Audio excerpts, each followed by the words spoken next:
आज का वीडियो दोस्तों काफ़ी इंपॉर्टेंट होने वाला है, क्योंकि आज के इस वीडियो में मैं आपको इंडिया बुल्स के बारे में पूरी की पूरी डिटेल बताने वाला हूं कि बिल्कुल आसान भाषा में, बिना कोई हाइप के और बिना कोई डर फैलाए, ताकि आप इस वीडियो के माध्यम से समझ सके कि आगे आपको क्या करना है, आपको कौन सा डिसीजन लेना चाहिए।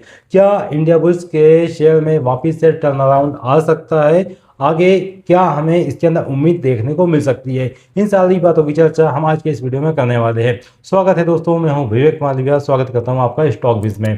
दोस्तों, मैंने आपके काफ़ी सारे कमेंट्स पढ़े, जिसमें काफ़ी लोगों के ऐसे कमेंट थे। तो किसी ने स्टॉक जो है वो 18 रुपये के प्राइस पे एवरेज किया है, किसी ने 26 रुपये के प्राइस पे एवरेज किया है, तो किसी ने 100 रुपये के प्राइस पे, तो किसी ने 200 रुपये के प्राइस में एवरेज किया है।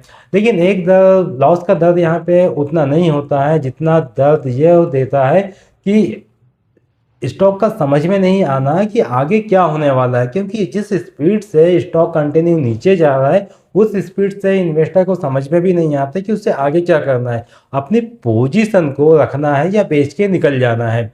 इसलिए आज का एनालिसिस जो है वो आपके लिए काफ़ी इंपॉर्टेंट होने वाला है, क्योंकि मैं आपको पूरी की पूरी क्लियरिटी देने वाला हूँ कि आगे आपको क्या डिसीजन लेना चाहिए। दोस्तों, एक समय ऐसा था जब इंडिया बुल्स का नाम बहुत बड़ा था। अब मैं आपको यहाँ पे इंडिया बुल्स की पूरी स्टोरी सुनाता हूँ कि क्या था। कि इंडिया बुल्स का जो बिजनेस था वो हाउसिंग फाइनेंस में काम करता था, और रियल इस्टेट फाइनेंसिंग में भी इंडिया बुल्स का नाम चलता था, और एनबीएफसी सेक्टर में भी जो था इंडिया बुल्स का नाम काफ़ी अच्छा था। लेकिन फिर क्या हुआ कि धीरे धीरे क्या हुई, ये चीज़ें बदलने लगी। अब एनबीएफसी में क्राइसिस आया, और इसमें क्या हुआ, फिर इसकी फंडिंग मुश्किल होने लग गई। जब फंडिंग मुश्किल हुई तो इसके अंदर रेगुलेशन बढ़ने लग गया। अब जब किसी भी कंपनी के ऊपर रेगुलेशन बढ़ता है तो यहाँ से इन्वेस्टर जो है वो निकलने चालू कर देते हैं। अब इससे क्या हुआ कि इसका बिजनेस मॉडल जो था इसको बदलना पड़ा। जब ये बातें सामने आई तो कंपनी ने अपना बिजनेस मॉडल जो था वो बदला, और यहीं से इन्वेस्टर का जो भरोसा था वो कमज़ोर होने लगा।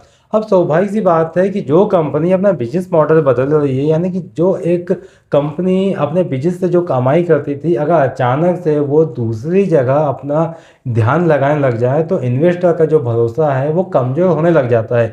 क्योंकि जब कोई नया बिजनेस सामने खड़ा होगा तो उसको भरोसा बनाने में समय लगेगा, और यही बात इंडिया बुल्स के सामने लगी।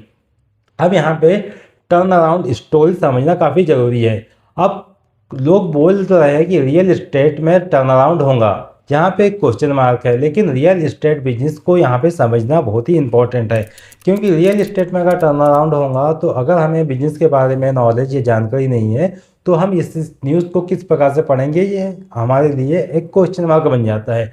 तो यहाँ पे हमें इस बिजनेस को समझना जरूरी है। क्या है कि यहाँ पे आप देखिए कि प्रोजेक्ट बनने में जो समय है वो लगेगा यहाँ पे, और दूसरी बात क्या है कि यहाँ इस बिजनेस से जो पैसा है वो धीरे धीरे आता है, और डेप्थ यहाँ पे क्या है, ज़्यादा होता है। ये काफ़ी इंपॉर्टेंट बात है। इसका मतलब क्या है, इसका मतलब ये है कि कंपनी प्रॉफिट दिखा सकती है, लेकिन शेयर तुरंत यहाँ पे भागता हुआ दिखाई हमें नहीं दे सकता, क्योंकि मार्केट जो है वो फ्यूचर को देखता है, पास्ट को नहीं देखता। यानी जो बीत गया है उसको मार्केट नहीं देखता है, मार्केट आने वाले भविष्य को देखता है कि कंपनी आगे कितना अच्छा कर सकती है। तो ये बात आपके लिए समझना काफ़ी इंपॉर्टेंट है। अब एक बात ये भी आती है कि यहाँ पे इसकी फाइनेंशियल रियलिटी क्या साबित होती है। अब यहाँ पे नंबर की बात करते हैं, नंबर ही आपको यहाँ पे सच्चाई बताने वाले हैं। तो यहाँ पे रियलिटी यह है कि प्रॉफिट यहाँ पे स्टेबल नहीं रहा, जैसा मैंने पिछले भी वीडियो में बताया था। वैसे यहाँ पे एक बार नंबर पर देखते हैं तो इस कंपनी का जो प्रॉफिट है वो स्टेबल नहीं रहा। बिजनेस जो था वो कंपनी ने कई बार बदला, डेप्थ का दबाव इसके ऊपर देखने को मिला। और एक बात हमेशा याद रखना चाहिए कि प्रॉफिट दिखाना एक स्ट्रॉन्ग कंपनी होना, ये दोनों अलग अलग बात है। अगर कोई कंपनी प्रॉफिट दिखा रही है वो एक अलग मैटर है, लेकिन कंपनी कितनी स्ट्रांग है वो एक अलग मैटर है। कंपनी प्रॉफिट जो है वो तो अपनी बैलेंस शीट या ऑडिट रिपोर्ट के आधार पे भी दिखा सकती है, लेकिन कंपनी का स्ट्रांग होना वो दिखाता है कि कंपनी का कैश फ्लो दिखाता है। अगर कंपनी का कैश फ्लो मजबूत होगा, कंपनी के पास में पैसा आ रहा है बराबर, time to time company earning कर रही है, तो ये कंपनी सस्टेनेबल है, आगे कंपनी जो है वो काम करते हुए नजर आएंगी। अब लेकिन एक पॉजिटिव सिग्नल वो भी हमें समझना चाहिए क्योंकि हमें सिर्फ यहाँ पे निगेटिव बातों को ही नहीं देखना है, क्योंकि हमारे जो इन्वेस्टर है उनको पॉजिटिव साइन भी लेके चलना चाहिए। अब पॉजिटिव सिग्नल यहाँ पे कुछ है, जो पॉजिटिव बातें हैं वो आपको ध्यान देना चाहिए कि इस समय जो कंपनी है वो आपस में मर्ज हुई, 3 कंपनी बन के एक कंपनी हुई, यानी कि धानी सर्विसेज, यानी डिजिटल इंटीग्रेटेड सर्विसेज और इंडिया बुल्स इंटरप्राइजेज। ये तीनों कंपनी मर्ज होकर एक कंपनी बनी जिसका नाम है इंडिया बुल्स लिमिटेड। अब यहाँ पे इन कंपनी का रिस्ट्रक्चरिंग हुआ। अब इससे क्या हुआ, इसका जो बिजनेस है वो स्टेबलाइज करने की कोशिश करेंगे। कंपनी का बिजनेस स्टेबलाइज हो सकता है और इसमें इंस्टीट्यूशन जो है यानी कि एफआईआईज जो है वो इस कंपनी के अंदर अपना इंटरेस्ट दिखा रहे हैं। लेकिन एक बात ये भी है कि यहाँ रिकवरी की शुरुआत हो सकती है, लेकिन यहाँ पे किसी भी बात की गारंटी नहीं है।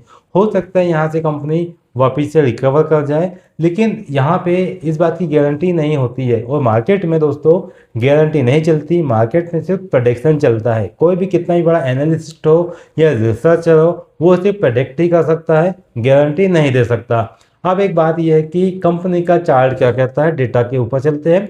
लंबे समय से कंपनी के चार्ट के अंदर जो है वो जो ट्रेंड है वो डाउन ट्रेंड में चल रहा है। यहाँ पे लोअर हाई और लोअर लो पैटर्न फॉर्मेशन चलते हुए नजर आ रहा है, यानी कि जब शेयर का प्राइस 800 रुपये के आसपास में था वहीं से लोअर हाई और लोअर लो पैटर्न इन्फॉर्म होते हुए चल रहा है, यानी कि साइडवेज मोमेंटम यहाँ पे हमें देखने में मिल रहा है। कुछ समय से स्टॉक जो है वो साइडवेज मोमेंटम दिखा रहा है।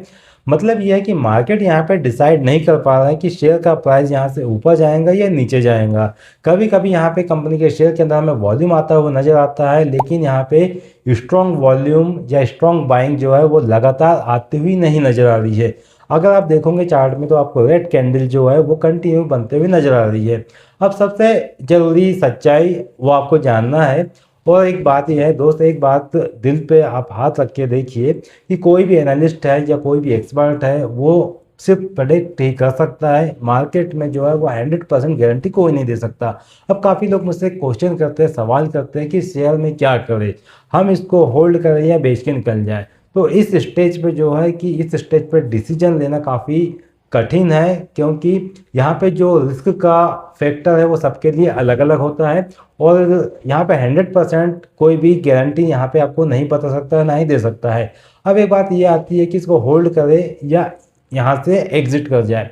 तो सबसे बड़ा सवाल है यहाँ पे, और इसका जवाब हर एक इन्वेस्टर के लिए अलग अलग हो सकता है। अगर आपका कैपिटल का एक छोटा हिस्सा आपने मार्केट में लगाया है तो आप यहाँ पे पेशेंस रख के बैठ सकते हैं, लेकिन अगर आपने मार्केट में एक बड़ा हिस्सा लगाया है तो आपको यहाँ पे अपना रिस्क को समझना जरूरी है।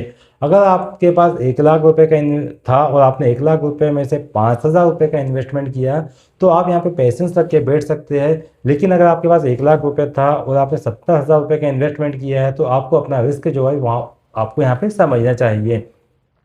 अब यहाँ पे टर्न अराउंड स्टॉक में क्या देखना है, क्योंकि काफ़ी लोगों के कमेंट थे जिसमें उन्होंने टर्न अराउंड की बात की थी। तो मैं आपको बता दूं कि अगर आप टर्न अराउंड की स्टोरी को यहाँ पे देखना चाहते हैं तो आपको यहाँ पे कुछ बातें हैं जो आपको ध्यान देनी चाहिए। पहली बात ये है कि आपको देखना चाहिए कि क्या ये कंपनी का डेप्थ जो है वो कम हो रहा है या नहीं हो रहा है। अगर कंपनी का डेप्थ कम हो रहा है तो आपके लिए पॉजिटिव साइन हो सकता है। दूसरी बात यह है कैश फ्लो स्टेबल है या नहीं। अगर कैश फ्लो इसमें बढ़ते हुए हमें नज़र आ रहा है, यानी इसके अंदर हमें ग्रोथ देखने को मिल रही है कि कंपनी कुछ आगे कैश फ्लो जनरेट कर रही है, तो इसके लिए पॉजिटिव साइन होता हुए नजर आएगा। अगर कैश फ्लो स्टेबल है, बढ़ ही नहीं रहा है, तो इसके लिए एक नेगेटिव पॉइंट हो सकता है। इसके बाद देखना चाहिए इस कंपनी का बिजनेस स्टेबल है या नहीं है। अगर कंपनी का बिजनेस स्टेबल है, आगे ग्रो करते हुए दिखाई दे रहा है, प्रॉफिट बढ़ रही है, कंपनी की अर्निंग बढ़ रही है, तो इसके लिए पॉजिटिव साइन हो सकता है।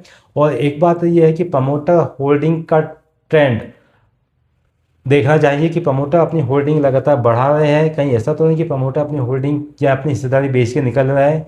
और एक बात यह है कि कंपनी लगातार कंसिस्टेंसी प्रॉफिट बना रही है या नहीं बना रही है। अगर कंपनी लगातार अपने आने वाले क्वार्टर्स में भी प्रॉफिट दिखाती है तो आपके लिए पॉजिटिव साइन हो सकता है, आगे स्टॉक के अंदर हमें मोमेंटम देखने को मिल सकता है। और एक क्वार्टर का प्रॉफिट टर्न अराउंड नहीं होता, आपको 2-3 क्वार्टर के प्रॉफिट्स देखने होंगे। अगर कंपनी के प्रॉफिट्स कंटिन्यू आपको बढ़ते हुए नजर आते हैं, कंपनी ग्रो करते हुए दिखाई देती है, तो यहाँ से एक कंसिस्टेंसी टर्न अराउंड की स्टोरी की शुरुआत यहाँ से होती हुई दिखाई दे सकती है। अब जो इन्वेस्टर की साइकोलॉजी होती है वो मैं बताता हूँ कि जो रिटेल इन्वेस्टर है वो जल्दी घबरा जाता है और इंस्टीट्यूशंस जो है वो पेशेंस रख के यहाँ पे बैठते हैं। लेकिन एफआईआई स्टेक बढ़ाना पॉजिटिव संकेत यहाँ पे हो सकता है, लेकिन इसका ये मतलब नहीं है कि तुरंत यहाँ पे तेजी आ सकती है।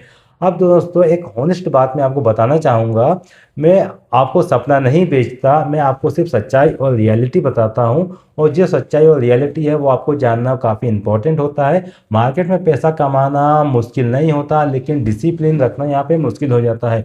काफ़ी लोग ऐसे भी आते हैं जो चाहते हैं कि हम डेली का 500-1000 रुपये बनाएं।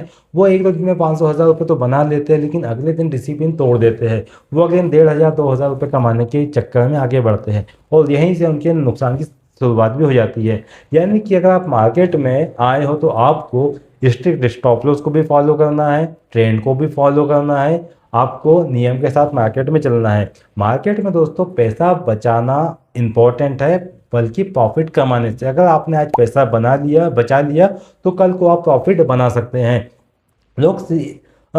जो लोग स्टॉक मार्केट में फंसे हैं उसमें से अगर मैं बताऊं, इसमें से आप अकेले नहीं हैं। मार्केट में हर इन्वेस्टर या हर ट्रेडर कभी ना कभी इस दौर से गुजरता है या ऐसे सिचुएशन में फंस जाता है, लेकिन वही सीखता है और आगे बढ़ते हुए चले जाता है।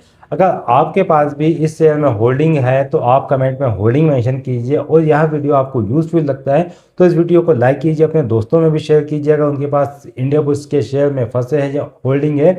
और अगर आप चाहते हैं कि इस स्टॉक से संबंधित मैं एक टेक्निकल एनालिसिस आपके लिए लेके आऊँ, जो मैं आपको बताऊं कि पर्टिकुलर चार्ट क्या कहता है, चार्ट पे डेटा क्या कहता है, स्टॉक का ट्रेंड क्या है, तो आप चाहते हैं कि मैं एक डिटेल टेक्निकल एनालिसिस आपके लिए लेके आऊँ, तो आप मुझे कमेंट में एनालिसिस मेंशन कीजिए, तो मैं आपके लिए 5 से 10 मिनट का एनालिसिस वीडियो बनाऊंगा, पूरा चार्ट एक्सप्लेन करूंगा और आपको पूरा डेटा वहाँ पे क्लियर करके बताऊंगा कि एक्चुअल स्टॉक में बेस कहाँ पे बन सकता है, स्टॉक में आगे क्या उम्मीद हो सकती है। ये सारी जानकारी मैं आपके लिए आगे के वीडियो में लेके आऊँगा। आई होप आपको ये जानकारी वीडियो पसंद आया होगा। ऐसी इन्फॉर्मेटिव जानकारी के लिए आप मुझे फॉलो कीजिए, चैनल पर नए तो चैनल को सब्सक्राइब कीजिए। Thanks for joining. नमस्कार।